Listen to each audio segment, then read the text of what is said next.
내 이름을 내 아들이 훔쳐갔습니다. 사람이 나이 들면요. 세상보다 먼저 흔들리는 게 믿음이래요. 나는 내 아들을 믿었어요. 그 애는 내 전부였으니까요. 그런데 어느 날 그 아이가 낯선 남자를 데리고 내 집 문을 열었죠. 그리고 그 둘은 내 이름을 도용했습니다. 그날 서류 위에 찍힌 도장 하나로 내 인생이 송두리째 바뀌었습니다. 내가 지켜온 집, 내 이름, 내 존엄까지. 그 모든 걸 내 손으로 내어주게 될 뻔했죠. 하지만 그때 나는 알 수 없는 불안함의 집을 나서지 않았습니다. 그리고 창문 너머로 들려온 목소리들, 웃음, 종이 넘기는 소리, 그리고 내 이름. 그 순간 깨달았어요. 세상에서 제일 무서운 건 낯선 사람이 아니라 너무 잘 아는 사람이란 걸. 대체 무슨 일이 있었던 걸까요? 그리고 그날 시장에서 우연히 마주친 50년 전 첫사랑은 왜 평생 혼자 살았다고 말했을까요? 백합 한 송이에 담긴 오래 기다린 사랑 이야기. 지금부터 시작합니다. 그 전에 잠깐 1초만 투자해서 구독, 좋아요 버튼을 꾹 눌러주시면 영상 제작에 큰 힘이 됩니다. 지금 바로 시작하겠습니다. 십수년을 살아온 이 집은 작고 낡았지만 저에게는 세상에서 가장 안전한 곳이었습니다. 벽마다 손때가 묻어 있었고 거실에는 오래된 사진이 걸려 있었습니다. 웃고 있는 얼굴. 그 사람은 이제 세상에 없지만 여전히 이 집 안에는 남아 있었습니다. 창밖으로는 봄비가 내리고 있었습니다. 빗방울이 유리창을 두드리는 소리가 리듬처럼 들려왔습니다. 낡은 커튼은 바람에 흔들리며 희미한 그림자를 만들어냈습니다. 저는 부엌에서 늦은 아침을 준비하고 있었습니다. 된장찌개를 끓이는 냄새가 집 안을 채웠습니다. 혼자 사는 집치고는 늘 음식 냄새가 가득했습니다. 그게 제가 아직 살아있다는 증거 같았으니까요. 식탁에 앉아 밥을 뜨는데 문득 그 사람 생각이 났습니다. 이 자리, 바로 이 자리에 앉아 오늘 국 맛있네 하던 그 목소리. 이제는 들리지 않지만 여전히 귓가에 맴돌았습니다. 가끔 그 사진을 바라보다 보면 숨이 조금 덜 막히곤 했습니다. 슬픔이 덜해서가 아니라 그래도 함께했던 시간이 있었다는 것에 감사할 수 있어서였습니다. 밥 한 술 뜨려는 순간 초인종이 울렸습니다. 땡땡. 처음엔 택배인 줄 알았습니다. 요즘은 택배가 워낙 자주 오니까요. 하지만 인터폰 화면을 보니 아들이었습니다. 양복을 입고 서 있는 모습이 어쩐지 낯설었습니다. 아들이 이 시간에 올 리가 없는데 하는 생각이 스쳤습니다. 문을 열자 아들이 서 있었습니다. 직장에서 점심시간이라 잠깐 들렀다고 했습니다. 양복 상의에는 빗물이 묻어 있었고 얼굴에는 피곤이 배어 있었습니다. 눈 밑이 푸르스름했습니다. 며칠 밤을 설친 사람의 얼굴이었습니다. 엄마, 밥 드세요? 저는 고개를 끄덕였습니다. 지금 먹는 중이었어. 들어와. 밥 먹었니? 네, 먹었어요. 하지만 그 애는 밥상에 앉지 않았습니다. 거실 소파에 앉더니 한참을 말없이 창밖만 바라봤습니다. 무슨 말을 꺼내려는 것 같았습니다. 저는 밥을 계속 먹으며 기다렸습니다. 아들이 먼저 말을 꺼낼 때까지. 잠시 후 그 애가 입을 열었습니다. 엄마, 요즘 혼자 지내시니까 제가 좀 도와드려야죠. 그 말에 손이 멈췄습니다. 뭔가 이상했습니다. 평소 같으면 엄마 건강하세요? 정도로 시작했을 텐데 오늘은 달랐습니다. 요즘 뉴스 보셨어요? 노인분들 통장 털리는 일 많대요. 보이스피싱도 많고 이상한 사람들이 집에 찾아오기도 하고요. 저는 숟가락을 내려놓았습니다. 그래? 나는 아직 그런 일 없는데 지금은 그래도 나중에 위험할 수 있잖아요. 그러니까 엄마 것도 제게 맡기시면 안전합니다. 통장이랑 도장도 제가 보관하고요. 그럼 혹시라도 누가 와도 걱정 없잖아요. 그 말에 가슴 한편이 싸늘해졌습니다. 그 애가 저에게 돈 이야기를 꺼낸 것은 처음이었습니다. 어릴 때는 공부 열심히 한다고 칭찬받던 아이였는데 언제부터인가 그 표정 속에는 급한 사람의 눈빛이 스며 있었습니다. 빚이 있는 사람, 돈이 필요한 사람의 그 절박한 눈빛이었습니다. 저는 일부러 웃으며 대답했습니다. 내 것도 내가 알아서 합니다. 아직 정신 멀쩡합니다. 손도 떨리지 않고 글씨도 잘 보여. 은행도 내가 다녀. 그 애는 한숨을 쉬었습니다. 그 한숨 소리가 유난히 길었습니다. 엄마, 그게 아니라 요즘은 다 이렇게 해요. 자식이 부모 재산 관리하는 게 더 안전하다고요. 특히 혼자 사시면 더 위험해요. 그럼 너도 위험하다는 얘기 아니냐? 저는 젊으니까 괜찮죠. 나도 아직 늙지 않았어. 그 말에 아들의 얼굴이 굳었습니다. 잠시 침묵이 흘렀습니다. 시계 초침 소리만 똑딱똑딱 방 안을 채웠습니다. 그 애는 다시 말을 이었습니다. 엄마가 이렇게 고집 부리시면 나중에 손해보실 거예요. 요즘은 전문가랑 같이 해야 돼요. 내일 한 분 모시고 올게요. 엄마 재산 정리 도와주는 분이래요. 무료로 해주신대요. 그 순간 이상한 느낌이 들었습니다. 도와준다면서 왜 자꾸 무료라는 말을 붙이는 걸까? 진짜 도움은 보통 조용히 오는 법인데. 이건 유난히 조건을 강조하고 있었습니다. 무료라는 말 뒤에는 늘 뭔가 숨어 있었습니다. 세상에 공짜는 없다는 걸 살면서 배웠는데 그 애는 아직 그걸 모르는 것 같았습니다. 아니, 알면서도 믿고 싶은 걸까요? 저는 그저 고개를 끄덕였습니다. 그래, 알았다. 한번 만나보지 뭐. 아들의 얼굴이 환해졌습니다. 그 표정이 마치 어떤 무거운 짐을 내려놓은 것 같았습니다. 그 애는 시계를 보더니 일어섰습니다. 엄마, 저 회사 가봐야 돼요. 내일 2시쯤 올게요. 엄마 집에 계세요. 알았다. 문이 닫히고 집 안에는 다시 정적만 남았습니다. 저는 식탁에 앉아 식은 국을 바라봤습니다. 입맛이 싹 사라졌습니다. 아들의 얼굴이 자꾸 떠올랐습니다. 그 눈빛, 그 말투, 그 조급함. 뭔가 잘못되어 가고 있다는 예감이 들었습니다. 그날 밤, 잠이 오지 않았습니다. 아들이 말한 전문가라는 단어가 머릿속에서 계속 맴돌았습니다. 그게 사람인지 덫인지 구분이 되지 않았습니다. 창밖에서는 여전히 비가 내리고 있었습니다. 빗소리가 점점 커지더니 어느새 세차게 쏟아지고 있었습니다. 저는 이불을 뒤집어 쓰고 누웠지만 눈은 감기지 않았습니다. 천장을 바라보며 생각했습니다. 혹시 아들이 무슨 일에 휘말린 건 아닐까? 돈이 급하게 필요한 건 아닐까? 그래서 이런 말을 꺼낸 건 아닐까? 하지만 그래도, 아무리 그래도 자식이 부모 돈을 먼저 생각한다는 게 마음이 편치 않았습니다. 제가 죽고 나서 가져가도 늦지 않은데 왜 지금 가져가려는 걸까? 그 생각이 꼬리를 물고 이어졌습니다. 다음 날 아침은 유난히 조용했습니다.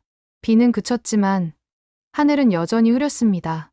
거실 창문에 맺힌 물방울을 바라보다가 문득 그런 생각이 들었습니다. 이 집이 제게 남은 전부인데 혹시 이 집마저 잃게 되는 건 아닐까? 그 순간 가슴이 철렁 내려앉았습니다. 오후가 되었습니다. 시계를 보니 1시 50분이었습니다. 곧 그들이 올 시간이었습니다. 저는 거실을 정리하고 차를 준비했습니다. 손이 떨렸지만 애써 평온한 척했습니다. 그때 초인종이 울렸습니다. 예정보다 10분 일찍 도착한 것이었습니다.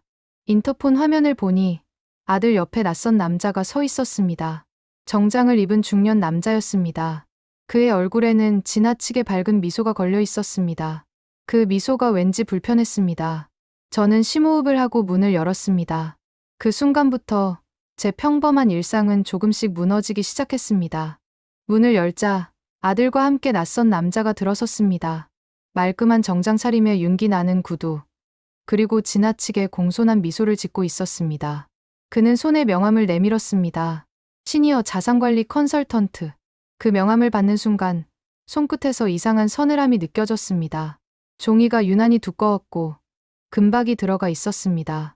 뭔가 과도하게 고급스러워 보이려는 느낌이었습니다. 어머님, 처음 뵙겠습니다. 김성우라고 합니다. 그의 목소리는 부드러웠습니다. 너무 부드러웠습니다. 마치 오랜 연습 끝에 완성된 목소리 같았습니다. 저는 어색하게 웃으며 거실로 안내했습니다. 앉으세요. 차라도 드릴까요? 아, 괜찮습니다. 어머님께서 편하게 계세요. 그는 마치 은행 직원처럼 자연스럽게 소파에 앉았습니다. 가방에서 태블릿과 서류 몇 장을 꺼냈습니다. 동작 하나하나가 매끄러웠습니다. 이런 일을 수없이 해본 사람 같았습니다. 아들은 그 옆에 앉아 조금 긴장한 표정이었습니다. 평소와는 다른 모습이었습니다. 마치 누군가에게 평가받는 사람처럼 보였습니다. 어머님, 요즘 세상이 흉흉해서요. 김성우라는 남자가 말을 시작했습니다. 특히 어르신들이 혼자 사시면 여러 위험에 노출되기 쉽습니다. 보이스피싱은 기본이고요. 요즘은 집에 직접 찾아와서 사기치는 경우도 많아요. 저는 고개를 끄덕였습니다. 뉴스에서 본 적이 있었습니다. 그래서 저희가 하는 일이 뭐냐면요. 가족분이 대신 관리하시는 게 제일 안전하거든요. 법적으로도 문제 없고, 어머님도 편하시고요. 아드님이 참 효자시네요. 이런 건 다 챙기기 힘들거든요. 그의 말은 달콤했지만 그 안에는 어딘가 미세한 독이 섞여 있는 듯 했습니다. 가족이 대신 관리한다는 말이 자꾸 반복되었습니다. 마치 최면을 거는 것처럼. 저는 억지로 웃으며 물었습니다. 그럼 내 돈은 내 아들이 관리하고 당신은 뭐 하시는 분입니까? 순간 그의 미소가 미세하게 흔들렸습니다. 하지만 곧 더 환하게 웃으며 대답했습니다. 아, 저는 그 과정을 도와드리는 거죠. 서류 작업이라든지 은행 업무라든지 이런 게 복잡하잖아요. 그걸 간편하게 처리해드리는 겁니다. 어르신처럼 현명한 분과 일하게 되어 영광입니다. 현명하다는 말을 들으니 기분이 좋아질 뻔했습니다. 하지만 곧 정신을 차렸습니다. 이건 말의 기술이었습니다. 상대방을 기분 좋게 만들어서 방심하게 하는 그 순간 제 안에서 어떤 불길한 예감이 스쳤습니다. 김성호는 서류를 펼치기 시작했습니다. 자, 이게 저희가 준비한 서비스인데요. 보시면 아시겠지만 요즘 많은 어르신들이 이용하고 계십니다. 태블릿 화면을 제게 보여줬습니다. 그곳에는 웃고 있는 노인들의 사진과 함께 안전한 노후, 가족과 함께라는 문구가 적혀 있었습니다. 사진 속 노인들은 모두 행복해 보였습니다. 하지만 그 사진들이 진짜인지는 알 수 없었습니다. 이건 가족 위임장입니다. 그가 종이 한 장을 꺼내 제 앞에 놓았습니다. 그냥 도장만 찍으시면 됩니다. 복잡한 절차는 저희가 모두 대신 해드릴게요. 은행 업무도, 관공서 업무도, 다요. 그 말에 손끝이 떨렸습니다. 그게 그렇게 간단할 리가 없었습니다. 도장 하나로 모든 게 해결된다는 말이 오히려 불안했습니다. 저는 서류를 집어 들었습니다. 글자가 너무 작았습니다. 안경을 쓰고 자세히 보려는데 김성우가 재빨리 말했습니다. 어머님, 그건 제가 설명드릴게요. 어차피 다 법적으로 정해진 양식이라 복잡하거든요. 아니요. 제가 읽어보겠습니다. 제 목소리가 생각보다 단호하게 나왔습니다. 김성우의 표정이 순간 굳었습니다. 아들이 급히 끼어들었습니다. 엄마, 그냥 믿으세요. 다 엄마 위한 거니까요. 위한다면서 왜 내가 읽는 걸 막니? 그 말에 거실 안공기가 차갑게 식었습니다. 김성우는 억지로 웃으며 말을 이었습니다. 물론 읽으셔도 됩니다. 다만 법률 용어가 많아서 이해하시기 어려우실 수도 있어서요. 저는 서류를 천천히 읽기 시작했습니다. 위임인은 수임인에게 다음 사항을 위임한다. 1점 부동산 처분 및 관리에 관한 일체의 권한. 2점 금융기관과의 거래 및 계좌 관리에 관한 일체의 권한. 3점 기타 재산 관리에 필요한 모든 법률 행위. 글자를 읽는 순간 등골이 서늘해졌습니다. 이건 단순히 도와주는 게 아니었습니다. 제 모든 재산에 대한 권한을 넘기는 것이었습니다. 이거 하면 내 집도 팔 수 있다는 얘기 아닙니까? 제 질문에 김성호가 잠시 말을 멈췄습니다. 아, 그건 만약 어머님께서 요양원에 가시게 되거나 그런 상황이 생기면 아드님이 대신 처리하실 수 있게 하는 거죠. 나는 요양원 갈 생각 없는데요. 물론이죠. 그건 만약의 경우를 대비한 거예요. 그는 말을 계속 이어갔습니다. 요즘은 다 이렇게 하십니다. 혼자 계신 분들이 많잖아요. 그분들을 위해 저희가 제도권 안에서 보호해드리는 겁니다. 말은 그럴듯했습니다. 하지만 뭔가 석연치 않았습니다. 그의 시선이 자꾸 거실 서랍 쪽을 향하고 있었습니다. 그곳에는 제 도장과 통장이 있었습니다. 그럼 이거 안 하면 어떻게 됩니까? 제 질문에 그가 당황한 기색을 보였습니다. 아, 안 하셔도 되죠. 다만 나중에 문제가 생기면 처리하기 어려워지는 거죠. 무슨 문제요? 예를 들어, 어머님이 갑자기 아프시거나 치매 증상이 오시거나 나 아직 멀쩡한데 왜 치매 얘기를 합니까? 제 목소리가 날카로워졌습니다. 김성호는 손을 저으며 말했습니다. 아니, 그런 뜻이 아니라 만약을 대비하자는 거죠. 거실에 침묵이 흘렀습니다. 아들이 불안한 표정으로 저를 쳐다봤습니다. 김성호는 시계를 슬쩍 보더니 말했습니다. 어머님, 오늘은 일단 서류만 두고 갈게요. 천천히 생각해 보세요. 다만 다음 주까지는 결정해 주시면 좋겠습니다. 다른 어르신들도 기다리고 계셔서요. 다른 어르신들이라는 말에 귀가 번쩍 뛰었습니다. 다른 어르신들도 이거 한다는 얘기입니까? 네. 이 동네에만 벌써 5분이 하셨어요. 다들 만족하고 계시고요. 그 말을 듣는 순간 섬뜩한 느낌이 들었습니다. 이게 저 혼자만의 문제가 아니었습니다. 김성우와 아들이 일어섰습니다. 그럼 어머님, 다음에 또 뵐게요. 좋은 결정 기대하겠습니다. 그들이 문을 나섰습니다. 문이 닫히는 순간 저는 주저앉을 뻔했습니다. 심장이 빠르게 뛰었습니다. 거실에는 종이 냄새가 남아 있었습니다. 탁자 위에는 서류 몇 장이 놓여 있었습니다. 저는 그 서류를 다시 집어 들었습니다. 찬찬히 읽어보니 점점 더 불안해졌습니다. 이건 도움이 아니었습니다. 이건 제 모든 것을 가져가려는 시도였습니다. 그날 밤 잠이 오지 않았습니다. 불 꺼진 방 안에서 천장을 바라보며 생각했습니다. 다른 어르신들도 이미 당했다는 건가? 창밖에서는 바람 소리가 들렸습니다. 그 소리가 마치 누군가 문을 두드리는 것 같았습니다. 저는 이불을 뒤집어 쓰고 눈을 감았습니다. 하지만 김성우의 그 미소가 자꾸 떠올랐습니다. 그 미소 뒤에 무엇이 숨어 있는지 이제는 알 것 같았습니다.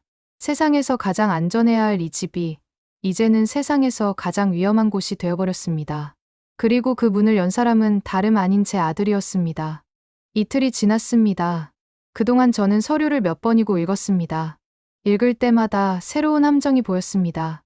일체의 권한, 대리 행사, 취소 불가. 이런 단어들이 제 눈에 계속 박혔습니다.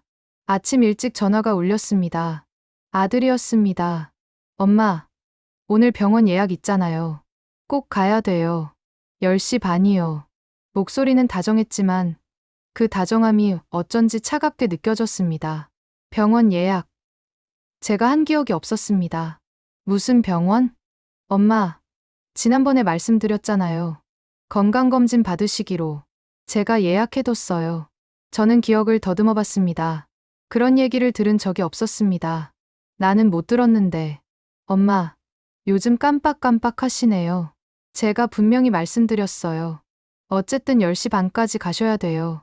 늦으면 안 돼요. 그 말에 가슴이 철렁했습니다. 깜빡깜빡한다는 말. 그 말이 칼처럼 날카로웠습니다. 저는 절대 깜빡하지 않았습니다. 제 기억력은 아직 멀쩡했습니다. 저는 일부러 무심한 척 대답했습니다. 오늘은 안 나가. 몸이 좀 안 좋아. 엄마, 검사 날짜 바꾸면 복잡하다니까요. 그냥 가세요. 나도 내 몸은 내가 알아. 엄마. 아들의 목소리가 날카로워졌습니다. 순간 정적이 흘렀습니다. 그는 한참을 설득하다가 결국 전화를 끊었습니다. 이상했습니다. 건강검진을 그렇게까지 강요할 이유가 없었습니다. 게다가 오늘 꼭 가야 한다는 그 다급함. 뭔가 이상했습니다. 저는 곰곰이 생각했습니다. 만약 제가 집을 비운다면 그 사이에 무슨 일이 벌어질까? 문득 섬뜩한 생각이 들었습니다. 저는 집을 나가는 척하기로 했습니다. 평소처럼 외출복을 입고 가방을 들고 현관문을 나섰습니다. 하지만 엘리베이터를 타지 않았습니다. 대신 계단으로 올라갔습니다. 아파트 복도 끝 CCTV 사각지대에 있는 계단 창문. 그곳에서 제 거실이 어렴풋이 내려다 보였습니다. 저는 그곳에 몸을 숨기고 기다렸습니다. 시계를 보니 11시를 조금 넘었습니다. 한참을 기다렸습니다. 다리가 저렸지만 참았습니다. 혹시나 하는 마음에 휴대폰 카메라를 켜놨습니다. 11시 40분쯤 현관 쪽에서 인기척이 들렸습니다. 문이 열리는 소리, 열쇠를 사용한 소리였습니다. 누군가 제 집 열쇠를 갖고 있었습니다. 저는 숨을 죽이고 창문 틈으로 내려다봤습니다. 거실 커튼 사이로 그림자들이 움직였습니다. 여러 명이었습니다. 낯선 구두 소리, 웃음 섞인 남자의 목소리. 이쪽이에요. 서류만 마무리하면 끝나요. 그 목소리는 김성우였습니다. 어제 왔던 그 남자. 그 옆에는 아들과 며느리의 목소리가 섞여 있었습니다. 엄마가 병원 가셨으니까 지금 하면 돼요. 서랍에 도장 있을 거예요. 며느리의 목소리였습니다. 평소에는 다정했던 그 목소리가 지금은 낯설게 들렸습니다. 순간 심장이 덜컥 내려앉았습니다. 저는 휴대폰을 들어 창문 틈으로 최대한 줌을 당겼습니다. 화면에 거실이 흐릿하게 잡혔습니다. 탁자 위로 여러 장의 종이가 펼쳐져 있었습니다. 그리고 누군가의 손이 서랍을 열었습니다. 제 도장이 들어있는 서랍. 있어요. 여기. 아들의 목소리였습니다. 그 손에 빨간 도장이 들려 있었습니다. 제 이름이 새겨진 도장. 김성우가 말했습니다. 좋아요. 이제 위임장, 보험 서류, 대출 신청서까지 오늘 안에 처리해야 돼요. 내일 모레면 아드님 계좌로 자금 들어옵니다. 대출 신청서. 그 단어를 듣는 순간 온몸이 얼어붙었습니다. 그들은 제 이름으로 대출을 받으려는 것이었습니다. 아들이 대답했습니다. 네. 이게 다 엄마를 위한 거니까요. 나중에 엄마도 편하실 거예요. 그 순간 저도 모르게 쓴웃음이 새어 나왔습니다. 엄마를 위한 일이라니. 사람이 얼마나 궁지에 몰려야 그런 말을 입에 담을 수 있을까요? 사람이 얼마나 절박해야 자기 엄마를 속이면서도 그게 엄마를 위한 일이라고 믿을 수 있을까요? 하지만 웃음 뒤에는 눈물이 따라왔습니다. 손가락이 떨리고 화면이 흔들렸습니다. 심장이 귀 옆에서 뛰는 소리가 들리는 듯 했습니다. 지금 들어가서 소리쳐야 하나? 아니면 더 기다려야 하나? 머릿속에서 수백 가지 생각이 뒤엉켰습니다. 그때 김성우의 목소리가 다시 들렸습니다. 오늘 중으로 끝내야 합니다. 어르신 돌아오시면 복잡해지거든요. 우리끼리 깔끔하게 처리하는 게 서로 편해요. 복잡해진다. 그 말이 제 귓가를 찔렀습니다. 그들에게 저는 복잡한 존재였던 것입니다. 없어야 일이 편한 존재. 치워야 할 장애물. 며느리가 물었습니다. 그런데 이거 나중에 어머님이 알면 어떡해요? 김성우가 웃으며 대답했습니다. 괜찮아요. 이미 도장 찍힌 서류는 법적 효력이 있어요. 나중에 어르신이 뭐라 하셔도 치매 초기 증상이라고 하면 돼요. 요즘 법원도 그렇게 판단하거든요. 치매 초기 증상. 그 말을 듣는 순간 머리끝이 쭈뼛섰습니다. 그들은 이미 제가 뭐라고 해도 믿지 않을 구조를 만들어 놓은 것이었습니다. 저는 숨을 죽였습니다. 휴대폰을 꼭 쥐고 그들의 모든 움직임을 찍었습니다. 서류에 도장이 찍히는 소리, 종이가 넘겨지는 소리, 그들의 웃음소리. 그 모든 게 제 심장 위에서 나는 소리 같았습니다. 다 됐어요. 이제 이거 가지고 은행 가면 되죠? 아들의 목소리였습니다. 네. 내일 아침 9시에 만나요. 제가 은행 담당자 다 얘기해놨어요. 감사합니다, 형님. 이번에 정말 큰 도움 받았어요. 형님. 아들이 그 사람을 형님이라고 불렀습니다.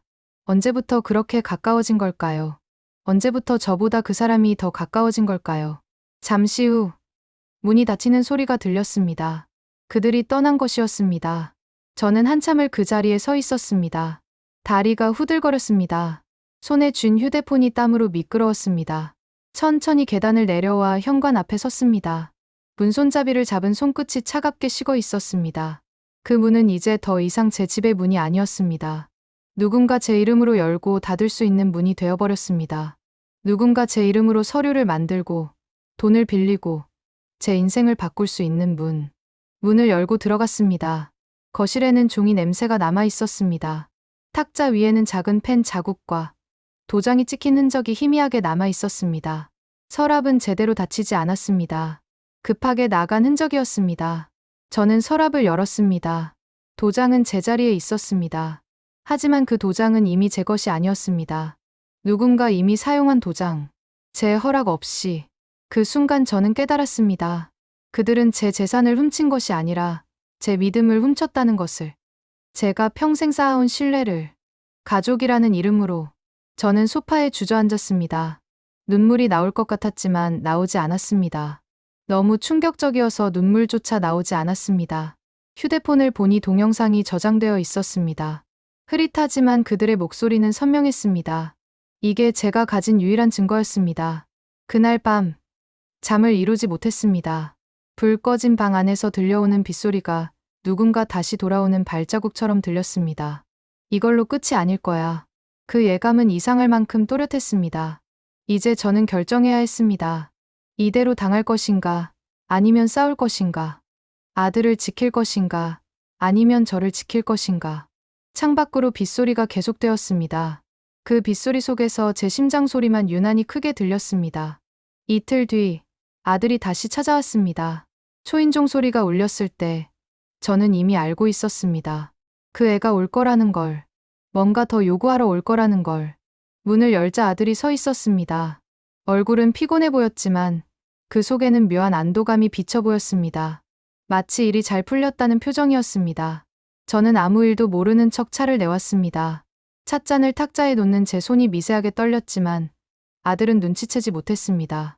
그는 차를 한 모금 마시더니 조심스럽게 말을 꺼냈습니다. 엄마, 요즘 좀 힘들어요. 저는 고개를 끄덕이며 들었습니다. 회사에서 문제가 생겨서요. 거래처가 갑자기 계약을 취소했어요. 그래서 자금이 막혔어요. 그 애의 목소리에는 진심이 담겨 있었습니다.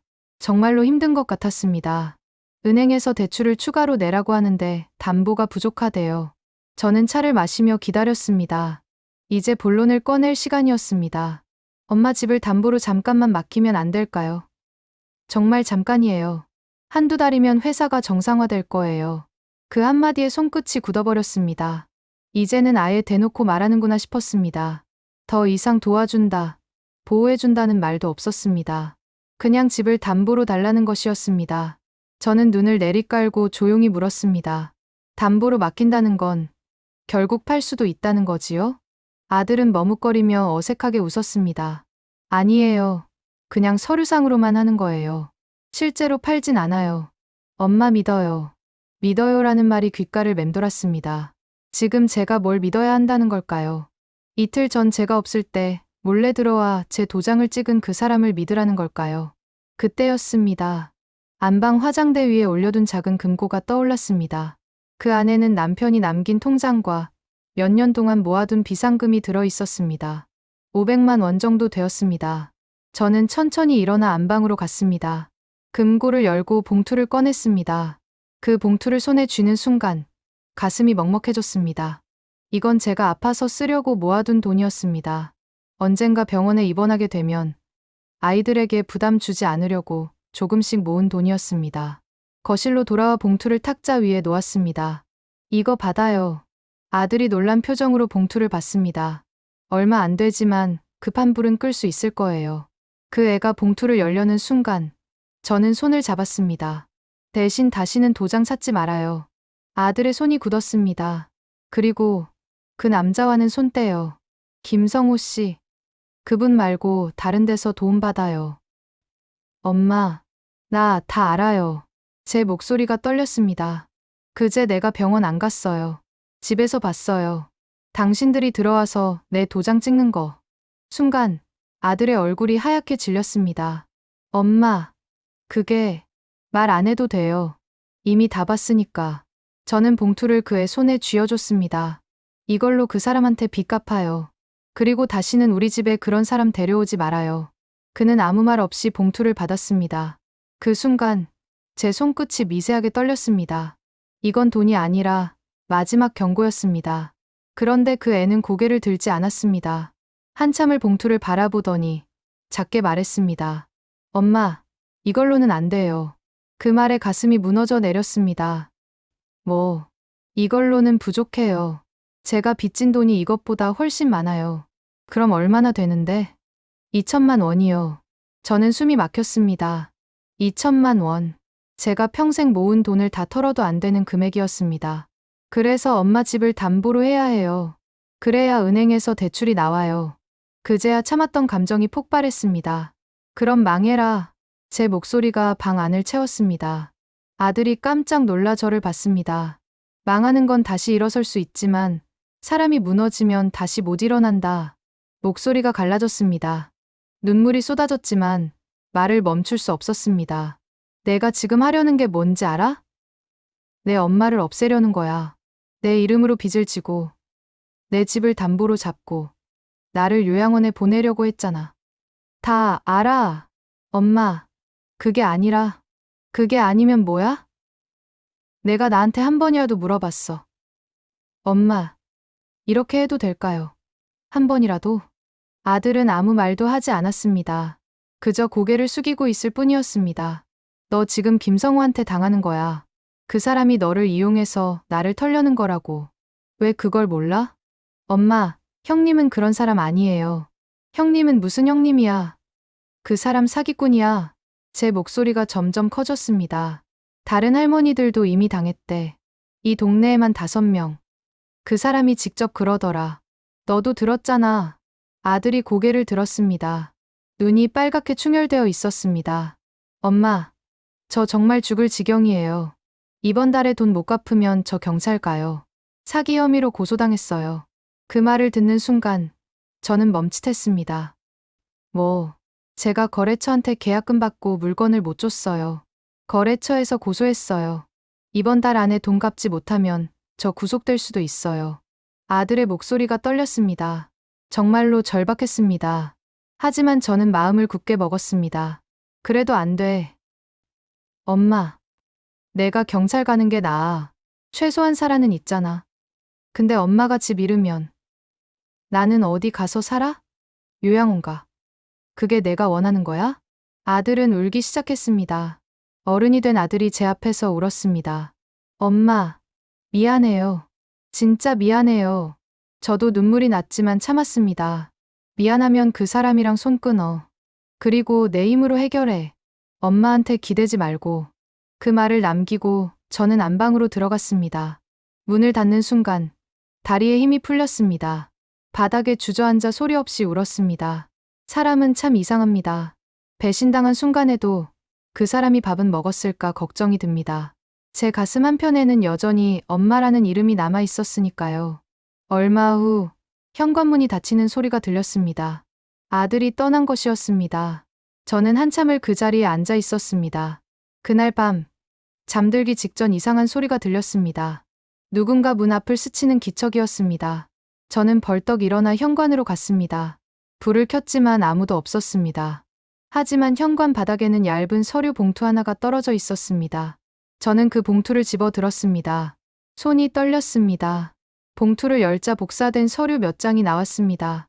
그리고 그 서류에는 검은색 펜으로 찍힌 도장 자국이 있었습니다. 제 도장이었습니다. 제 이름으로 된 대출 신청서, 부동산 위임장, 요양보호 신청서, 모든 서류에 제 도장이 찍혀 있었습니다. 순간 머리끝이 서늘해졌습니다. 손끝이 얼음처럼 식었습니다.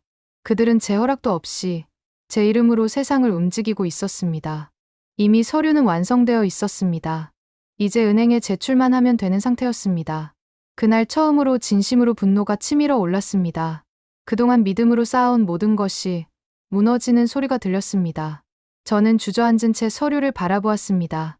그 종이 위의 이름은 분명 제 이름이었습니다. 하지만 그 글자 속에는 제 뜻이 단 하나도 담겨 있지 않았습니다. 그건 더 이상 제 인생이 아니었습니다. 그건 누군가 제 이름을 훔쳐 만든 가짜 인생이었습니다. 다음 날 아침은 유난히 조용했습니다. 바깥에서는 아이들이 등교하는 소리가 나고 옆집에서는 라디오가 흘러나왔지만 집 안에는 소리 하나 들리지 않았습니다. 커튼 사이로 들어오는 햇빛도 유리처럼 차가웠습니다. 어젯밤 손에 쥐고 있던 서류 봉투가 거실 탁자 위에 그대로 놓여 있었습니다. 도장이 찍힌 서류, 제 손이 가지 않은 제 이름, 남의 손이 대신 찍어버린 제 의사. 그걸 바라보는데 속에서 이상한 허기가 올라왔습니다. 굶주려서 느끼는 허기가 아니라 제가 밟고 서 있던 바닥이 빠져나가며 생기는 허기였습니다. 아침도 먹지 못했습니다. 입맛이 없었습니다. 그때 전화가 울렸습니다. 화면에는 모르는 번호가 떴습니다. 잠시 망설이다 받았습니다. 여보세요? 낮은 여자 목소리가 들렸습니다. 상냥하지만 훈련된 말투였습니다. 어르신 댁 맞으시죠? 오늘 오후에 방문 드리기로 했던 요양 서비스 상담인데요. 저는 순간적으로 말문이 막혔습니다. 내가 언제 요양 서비스 신청을 했지요? 여자는 당황한 기색 없이 대답했습니다. 아, 보호자분이 신청하셨어요. 어르신 혼자 계시니까 상담 한번 받으시라고요. 오늘 3시 괜찮으시죠? 보호자라는 말이 귓속에서 메아리 쳤습니다. 누가 누구의 보호자란 말입니까? 저는 아직 제 밥은 제가 해먹고 제 발로 장을 보러 다니고 제 머리로 제 돈을 세는 사람인데 누가 감히 저를 보호 대상으로 적어놓은 것일까요? 저는 짧게 말했습니다. 오늘은 안 됩니다. 오지 마세요. 네. 하지만 이미 일정이 제가 신청한 적 없습니다. 취소해 주세요. 전화를 끊고 나니 심장이 더 빠르게 뛰었습니다. 손이 떨렸습니다. 잠시 후 또 전화가 왔습니다. 이번에는 남자였습니다. 목소리는 힘이 없고 조심스러웠습니다. 어머님, 오늘 서류 도장 마저 받으러 가기로 한 사람인데요. 아드님이 오늘 안에 마무리하라 하셔서 저는 그제야 퍼즐이 맞춰지는 걸 느꼈습니다. 아들이 없는 사이에 제 집에 제가 모르는 사람들이 제가 모르는 서류를 들고 제 도장만 받아내려는 구조였습니다. 그리고 그것을 가능하게 해준 건 제 아들 한 사람이었습니다. 배신이라고 부르기엔 너무나 공들여 만들어진 계획이었습니다. 저는 목소리를 가다듬고 말했습니다. 오늘은 안 됩니다. 변호사와 함께 있을 때 다시 오십시오. 그 말을 내뱉고 나니 얼얼했습니다. 나 같은 늙은 여자가 변호사라는 말을 입에 올리다니 하는 자조 섞인 생각도 들었습니다. 하지만 그 말 말고는 달리 방법이 없었습니다. 그런데 신기하게도 그 말은 즉시 효과가 있었습니다. 아, 그러시군요. 그럼 다시 연락드리겠습니다. 남자의 목소리가 급히 바뀌었습니다. 뭔가 불안한 기색이 역력했습니다. 전화를 끊자마자 또 다른 전화가 왔습니다. 이번에는 다른 업체였습니다. 전부 보호자가 신청했다는 같은 말을 했습니다. 저는 그들 모두에게 말했습니다. 오늘은 안 됩니다. 변호사와 함께 있을 때 다시 오십시오. 도장 하나가 이렇게 무서운 것이구나 싶었습니다. 그동안은 그냥 빨간 도장일 뿐이라 생각했는데 사람들은 그걸로 제 인생을 통째로 옮길 생각을 하고 있었습니다. 점심 무렵 현관문이 열렸습니다. 열쇠 소리가 들렸습니다. 아들이었습니다. 엄마. 문을 벌컥 열고 들어온 아들의 얼굴은 불그락푸르락했습니다. 엄마, 오늘 상담 오기로 한 분들 왜 돌려보냈어요? 오늘따라 숨을 크게 쉬며 말했습니다. 화가 나 있었습니다. 저는 조용히 반문했습니다. 내가 언제 그 사람들 부르라 했느냐. 엄마가 혼자 계시는 게 위험하니까 제가 미리 그럼 내가 와서 살든지. 제 말에 그의 얼굴이 굳었습니다. 그게 아니면 내 집에 남을 들이지 마라. 내가 없는 사이에 더더욱. 엄마, 형이 아니. 그분이 그러셨다니까요. 어머니가 없을 때 하는 게 깔끔하다고. 깔끔하다고? 제 목소리가 높아졌습니다. 내가 그렇게 내 이름을 깔끔하게 털어내려고 했느냐? 그 순간 저는 처음으로 목소리가 터져 나왔습니다. 그동안은 서운함, 놀람, 슬픔이었지만 이번에는 분노였습니다. 제 가슴 깊은 곳에서부터 올라오는 오래된 분노였습니다. 왜냐하면 이건 돈 문제가 아니었기 때문입니다. 이건 제 존엄의 문제였습니다. 나는 아직 살아 있습니다. 제 목소리가 방 안을 채웠습니다. 내가 숨쉬고, 내가 밥을 해먹고, 내가 내 발로 화장실을 가는데 누가 나를 보호 대상으로 만들어. 내가 나를 그렇게 만들었어. 아들은 당황했습니다. 엄마, 그게 아니에요. 지금은 한 번만 이렇게 해두면 나중에 엄마도 편하고 너 편하려고 하는 거잖아. 말이 칼처럼 튀어나갔습니다. 내가 지금 숨 막히는 거 안다. 사업 자금이 안 돌아서 은행에서 압박하는 것도 안다. 내 나이에 한 번 미끄러지면 다시 못 일어날 수도 있는 것도 안다. 제 목소리가 떨렸습니다. 그런데 그럴 때 제일 먼저 떠올린 게 뭐냐면 우리 엄마는 말 잘 듣지였지. 우리 엄마 도장은 내가 찍어도 되지 라고 생각한 게 아니냐. 그게 배신이다. 그게 가장 비겁한 짓이다. 그는 입을 굳게 다물었습니다. 그러다 한참 있다가야 터지듯 말했습니다. 엄마, 저 정말 죽을 지경이에요. 회사에서 직원들 월급이 밀리고 거래처에서 돈을 안 주고 은행에서는 이자 내라고 하고 엄마는 모르는 거잖아요. 제 나이에 다시 못 일어날 수도 있어요. 그래서? 저는 차갑게 물었습니다. 그래서 내 엄마는 미끄러져도 된다고 생각했느냐? 아니, 그게 아니라 엄마는 지금 돈 쓸 일이 없잖아요. 엄마는 이제 뭐? 제 목소리가 얼음처럼 차가워졌습니다. 이제 죽을 날만 남았다고. 그래서 지금 당겨 써도 된다고? 제 목소리에는 이미 울음과 분노가 섞여 있었고 방 안 공기는 뜨거워졌습니다. 너는 지금 내가 나를 없애려 했다는 것을 모르는 거냐? 저는 천천히 또박또박 말했습니다. 내가 없는 시간 정해놓고 그 시간에 남을 들여와 내 도장을 찾게 하고 나를 요양 서비스에 등록하려 했지. 그건 단순히 돈을 땡겨 쓰는 것이 아니다. 사람을 치우는 것이다. 내가 내 엄마를 치우는 방법을 택한 거다. 그는 그제야 얼굴을 들었습니다. 눈이 빨갛게 충혈되어 있었습니다. 엄마, 그런 말 하지 마세요. 제가 어떻게 엄마를 치워요. 말은 그렇게 한다. 저는 서류 봉투를 집어 그에게 던졌습니다. 그런데 서류는 어떻게 되어 있냐?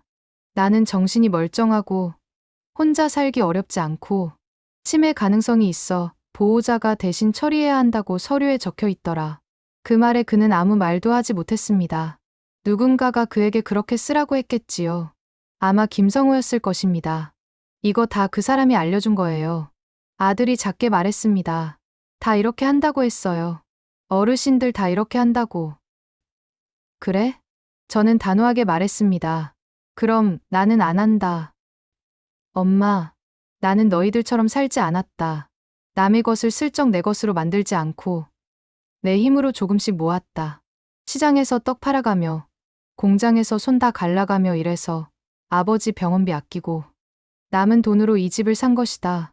그걸 내가 하루 만에 구조 바꾼다고? 그게 말이 되느냐?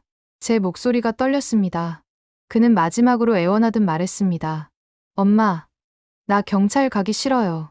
그 말을 듣자 허탈하게 웃음이 났습니다. 내가 왜 너를 경찰에 보낼까? 저는 천천히 말했습니다. 너는 내 아들이야. 나는 너를 살리고 싶다. 그래서 오늘은 안 간다. 오늘은 대신 내가 그 사람을 다시 데리고 오면 그때는 같이 간다. 내 이름도. 그 말이 끝나자 그는 얼굴을 손으로 가렸습니다. 그 손은 떨리고 있었습니다. 저는 그 손이 안쓰러웠습니다. 그럼에도 불구하고 선을 그을 수밖에 없었습니다. 그게 제가 저를 지키는 마지막 방법이었으니까요. 아들은 한참을 그렇게 서 있다가 결국 문을 열고 나갔습니다. 문이 닫히고 집 안에는 다시 정적만 남았습니다. 저는 소파에 주저앉았습니다. 온몸에서 힘이 빠졌습니다. 그날 밤 불을 끈 거실에 앉아 있으니 낮에 벌어진 일들이 한꺼번에 밀려왔습니다. 서류를 들고 들어오려던 사람들의 목소리, 제 집을 너무도 자연스럽게 활보하려던 발소리, 아들이 엄마는 말 잘 듣는다라고 생각했을 그 짧은 순간, 그리고 제 안에서 울리던 비명, 나는 아직 살아있다. 그때 깨달았습니다. 이건 단순히 우리 집 문제로 끝날 일이 아니라고. 제 친구들도 혼자 살고 있고 그 집들도 똑같은 식으로 문을 열어주면 똑같이 당할 것이라고. 이건 한 집의 싸움이 아니라 우리 나이 든 사람 전체의 싸움이라는 것을. 그래서 결심했습니다. 이제는 제가 보는 것만으로 끝내지 않겠다고. 이제는 제가 들은 것, 본 것을 전부 꺼내서 드러내겠다고. 그날이 바로 제가 제 고집을 칼날로 바꾼 날이었습니다. 다음 날 아침, 저는 서랍맨 아래 깊숙이 넣어두었던 낡은 수첩을 꺼냈습니다. 먼지가 쌓인 그 수첩을 펼치자 세상을 떠나기 전에 그 사람이 적어준 글씨가 거기 있었습니다. 손떨림 때문에 삐뚤빼뚤했지만 마음만은 또렷했던 그 글씨. 혹시라도 애들이 너보고 도장 찍으라 그러면 이 사람한테 먼저 전화해라. 그 밑에는 번호 하나가 적혀 있었습니다. 저는 그때까지도 그 번호를 누를 일이 없기를 바랐습니다. 하지만 결국 이렇게 쓰게 되는구나 싶었습니다. 손가락이 떨렸지만 눌렀습니다. 몇 번의 신호음 끝에 들린 목소리는 중년 남자의 낮고 담담한 목소리였습니다. 예, 말씀하십시오. 저는 숨을 깊게 들이켰습니다. 제가 박영숙인데요. 예전에 박철수 씨와 같이 일하셨죠. 남편이 당신께 제 이야기를 맡기라고 했어요. 잠깐의 침묵 뒤에 남자가 말했습니다. 아, 박 사장님 부인이시군요. 기억납니다. 살아계실 때도 걱정이 많으셨죠. 자식들이 혹시라도 재산 먼저 손대면 안 된다고요. 그 말을 듣는 순간 심장이 덜컥 내려앉았습니다. 그 사람은 이미 알고 있었습니다. 제가 지금 겪는 일을, 제가 지금 당하고 있는 일을. 남편은 어쩌면 이미 그때부터 예상했는지도 모릅니다. 제가 나이 들어 혼자 남았을 때 누군가 상냥한 얼굴로 다가와 대신 해드릴게요 하며 서류를 내밀 거라는 걸. 그리고 그때 가장 먼저 저를 무너뜨릴 수 있는 존재가 낯선 사기꾼이 아니라 제 자식일 수도 있다는 거요. 그래서 그 사람은 미리 제 이름을 지켜줄 사람을 찾아두었던 것이었습니다. 무슨 일이신지 말씀해보세요. 저는 어제까지 있었던 일을 숨김없이 말했습니다. 제 집에 들어온 남자, 서류에 찍힌 제 도장, 아들이 모르는 남자를 형이라고 부르며 데리고 온 일, 제가 없는 사이 요양 서비스 신청이 들어온 일, 그리고 다른 어르신들도 함께 하자고 했다는 말까지. 남자는 한동안 조용히 듣고만 있었습니다. 한참 뒤 낮고 단단한 목소리로 말했습니다. 이건 단순히 가족 간 도움이라고 보기 어렵습니다. 그의 목소리가 진지해졌습니다. 외부에서 이미 여러 집을 묶어서 처리하려고 움직이고 있는 것 같습니다. 특히 다른 어르신도 같이 하자는 말이 나왔다면 그건 조직적으로 움직이는 겁니다. 조직이라는 단어를 듣는 순간 제가 어제까지 우리 집 문제라고 생각했던 모든 게 산산이 부서졌습니다.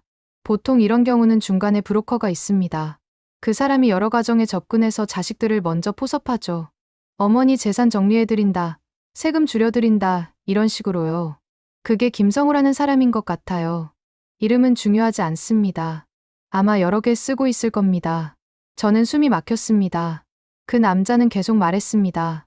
가장 안전한 방법은요, 어르신이 먼저 본인 의사를 명확히 남겨두는 겁니다. 제가 뭘 해야 하죠? 나는 정신이 멀쩡하고 내 재산은 내가 결정한다. 가족이 대신하는 건 원하지 않는다. 이걸 문서로 남겨두세요. 그래야 나중에 누가 어머니가 그땐 기억이 없었다고 해도 막을 수 있습니다.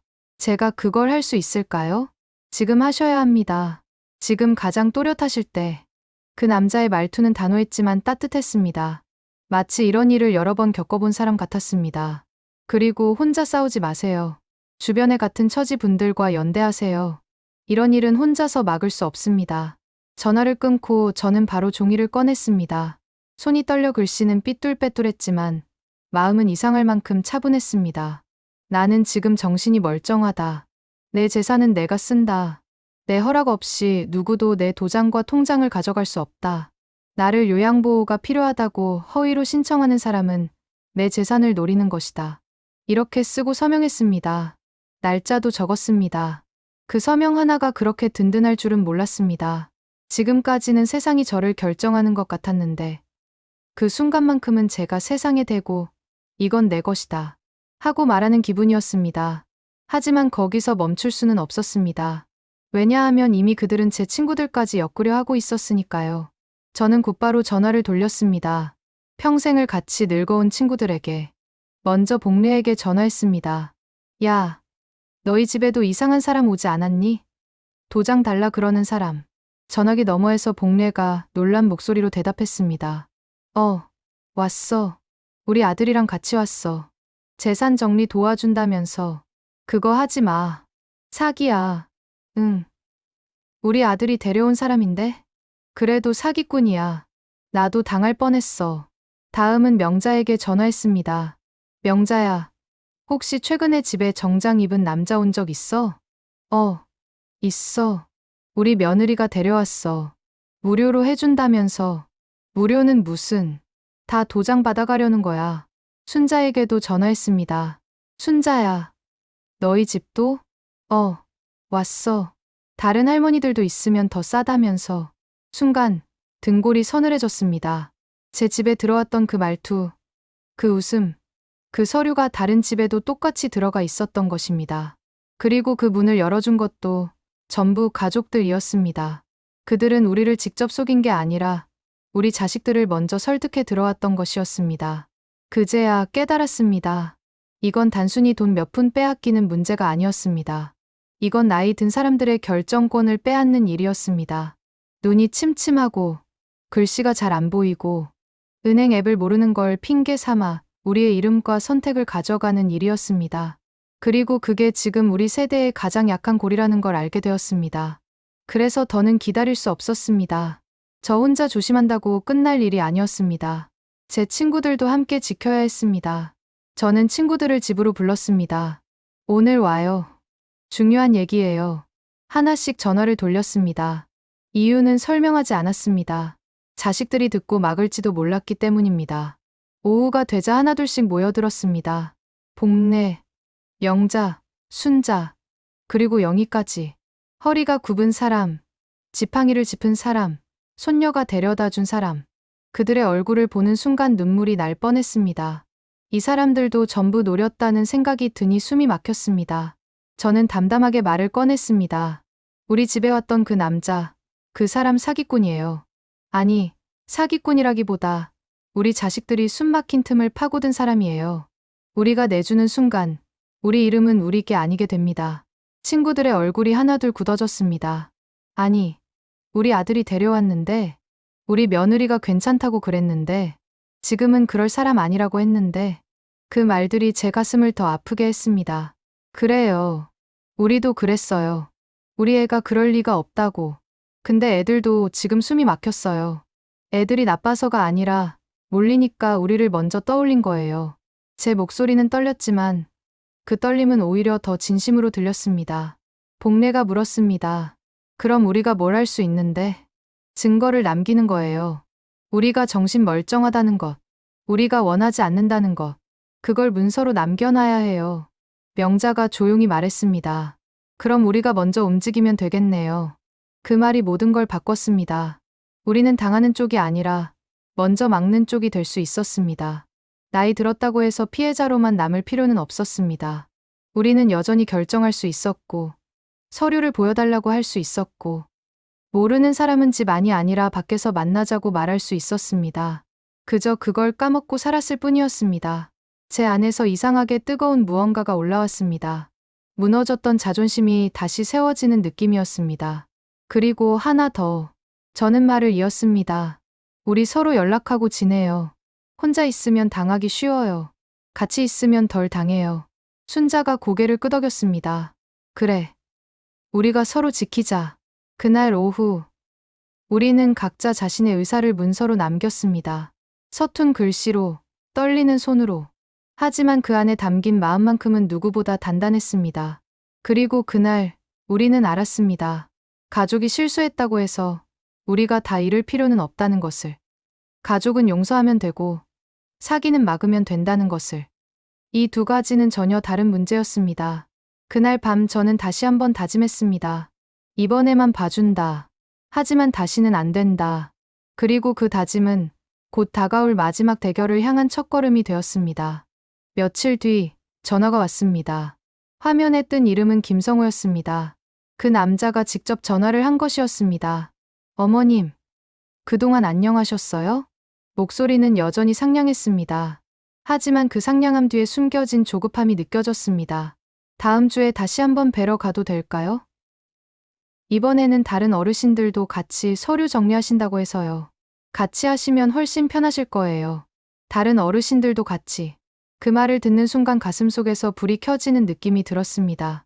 기다리던 때가 온 것이었습니다. 저는 일부러 망설이는 척했습니다. 글쎄요. 제가 혼자 결정하기는. 어머님, 괜찮으세요. 다들 하시는 거니까요. 이번 주 금요일 오후 2시 어떠세요? 그래요. 알겠습니다. 전화를 끊자마자 저는 친구들에게 연락을 돌렸습니다. 그 사람이 다시 온대요. 금요일에. 이번엔 우리가 준비합시다. 친구들도 각자 비슷한 전화를 받았다고 했습니다. 모두 같은 날, 같은 시간이었습니다. 계획적이었습니다. 우리는 복지관에 연락했습니다. 그리고 경찰에도 미리 알렸습니다. 이번에는 제대로 증거를 남길 작정이었습니다. 금요일이 되었습니다. 그날 오후, 비가 내렸습니다. 희미하게 젖은 흙냄새가 거실 안까지 스며들었습니다. 탁자 위에는 어제까지 울분을 적어두었던 노트가 놓여 있었고, 그 옆에는 손바닥만한 녹음기가 있었습니다. 한때 손녀가 이거 라디오처럼 들을 수 있다며 주고 간 물건이었습니다. 이제 그게 제 무기가 되었습니다. 저는 셔츠 주머니 안쪽에 그것을 고정시키며 속삭였습니다. 이번엔 절대 놓치지 않는다. 오후 2시, 정확히 약속 시간에 초인종이 울렸습니다. 문을 열자 김성호가 들어섰습니다. 이번에는 조금 다른 얼굴이었습니다. 이전에 과장된 웃음 대신 조심스러운 미소, 그리고 억지로 감춘 조급함이 묻어 있었습니다. 어머님, 다시 뵙네요. 그는 가방에서 서류를 꺼내며 말했습니다. 아드님이 오늘 못 오신다고 해서 제가 대신 설명드리러 왔습니다. 저는 차분히 웃었습니다. 그래요. 이왕 온 김에 자세히 좀 들어봅시다. 나 혼자 듣기 심심하니까 친구들도 불렀어요. 잠시 후 복도 쪽에서 낮고 힘있는 발자국 소리가 들려왔습니다. 친구들이 하나둘씩 들어왔습니다. 복례, 영자, 순자, 영희. 평소엔 장바구니를 들던 손에 각자 작은 파일 하나씩을 쥐고 있었습니다. 마치 오래된 동지들이 다시 모인 듯한 모습이었습니다. 김성호는 잠깐 당황했지만 곧 평정을 되찾았습니다. 아유, 이렇게 같이 하시면 훨씬 좋아요. 어르신들께 혜택이 더 크거든요. 그는 서류를 펼쳤습니다. 부드러운 손놀림으로 페이지를 넘기며 그 안에 적힌 문장들을 마치 아무 일도 아닌 듯 읽어 내려갔습니다. 이건 단순한 위임이에요. 어르신들이 직접 관리하시기 불편하니까 가족분이 대신 하는 거죠. 저는 물었습니다. 그럼 우리 도장은 왜 필요합니까? 그건 절차상 필요한 거예요. 불편하시겠지만 다 이렇게 하십니다. 복례가 끼어들었습니다. 그럼 혹시 이 서류로 우리 통장 돈도 움직일 수 있나요? 그는 잠깐 멈췄습니다. 그건 일부 항목에 따라 가능합니다. 순간 방 안공기가 변했습니다. 친구들의 눈빛이 동시에 그 남자를 향했습니다. 명자가 조용히 물었습니다. 그러면 우리가 안 하면 불이익이 있나요? 아니요. 그런 건 아니지만 그럼 안 하죠. 그 말에 김성호의 얼굴이 굳었습니다. 웃음이 지워지고 잠시 뒤 억눌렀던 본색이 드러나기 시작했습니다. 어르신들, 이게 그렇게 복잡한 일 아닙니다. 자녀분들이 부탁하셨다니까요. 그의 목소리가 조금씩 날카로워졌습니다. 괜히 거부하시다가 나중에 후회하실 수도 있어요. 뭘 후회합니까? 저는 단호히 물었습니다. 자녀가 부탁했을지는 몰라도 그건 그들의 문제고 내 이름은 내 것입니다.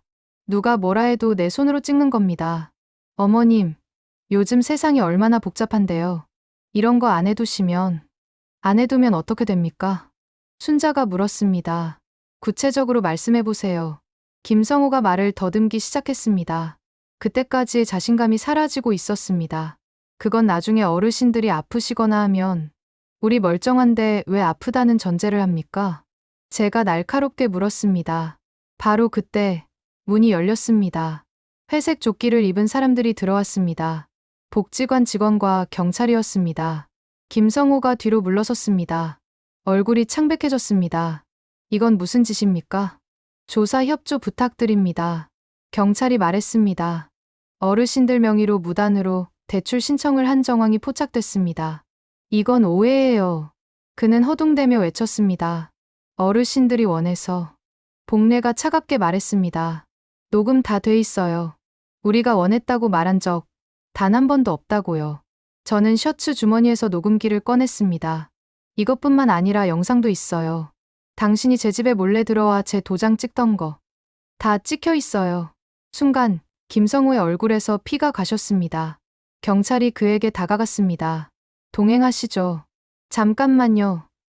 이건 아드님들이 다 동의하신 거예요. 그가 마지막 발악을 했습니다. 자식들도 원했어요. 저만의 잘못이 아니에요. 그래서 더 나쁜 겁니다. 제가 조용히 말했습니다. 당신은 가족을 이용해서 우리를 속였어요. 그게 가장 비열한 겁니다. 경찰이 그의 손목에 수갑을 채우는 동안 그는 작게 중얼거렸습니다. 이럴 줄 알았으면 아드님한테 더 빨리 끝내라고 할 걸. 그 말을 듣자 저는 서늘하게 웃었습니다. 그 사람, 이제 그만 괴롭혀요.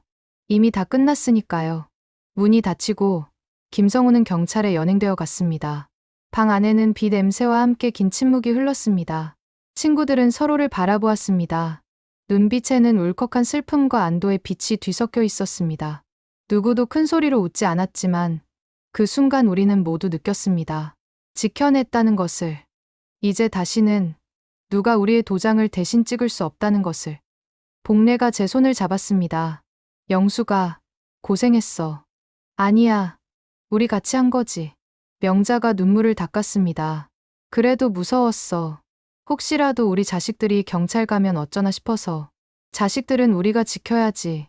제가 말했습니다. 하지만 우리 자신도 지켜야 해. 둘 다 지킬 수 있어.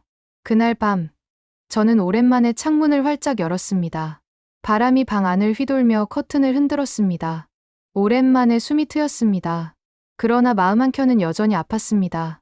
아들은 아직이었습니다. 그 애의 얼굴이 자꾸 떠올랐습니다. 김성우에게 끌려다닌 그 얼굴. 돈 때문에 엄마를 배신한 그 얼굴. 하지만 그래도 여전히 제 아들이었습니다. 이제 남은 건 너다. 저는 스스로에게 그렇게 중얼거렸습니다. 창밖으로 비가 그쳤습니다. 구름 사이로 달빛이 비쳤습니다. 새로운 시작을 알리는 빛처럼 보였습니다. 며칠 뒤 아들이 문을 두드렸습니다. 초인종 소리가 아니라 주먹으로 문을 두드리는 소리였습니다. 약하고 조심스러운 소리였습니다. 문을 열자 아들이 서 있었습니다. 눈 밑은 퀭했고 손은 떨리고 있었습니다. 며칠 동안 제대로 자지 못한 얼굴이었습니다. 엄마. 그 한마디에 목소리가 갈라졌습니다. 저는 잠시 망설이다가 문을 열어줬습니다. 들어와. 아들은 현관에 들어서자마자 무릎을 꿇었습니다.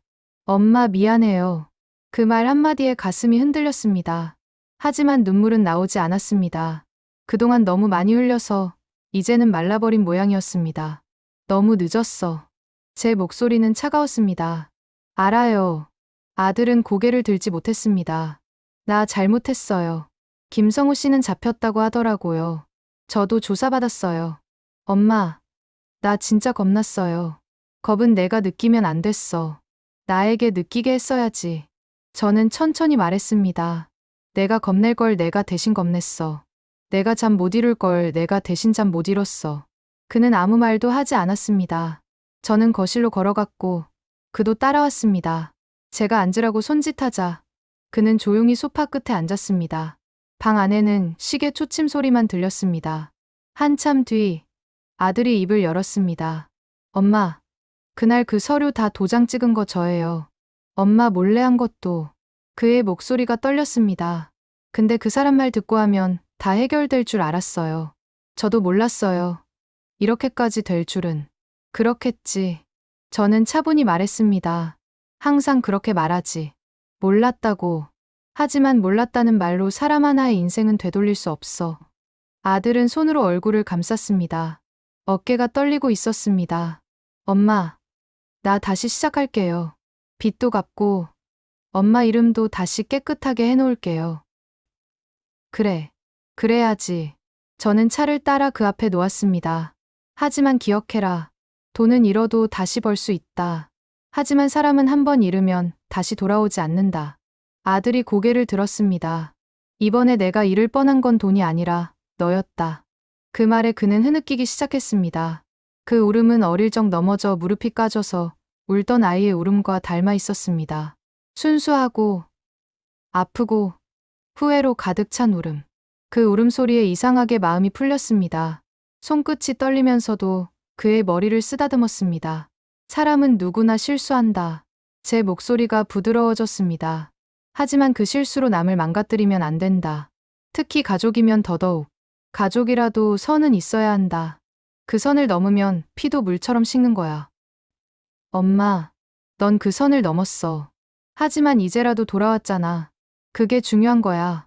아들은 고개를 끄덕였습니다. 이제 엄마 말 안 잊을게요. 그래. 잊지 마라. 그리고 김성우 같은 사람 다시는 만나지 마라. 쉬운 길은 없어. 다 대가가 있어. 네. 엄마. 우리는 한참을 조용히 앉아 있었습니다. 말이 필요 없었습니다. 그저 같은 공간에 있다는 것만으로도 충분했습니다.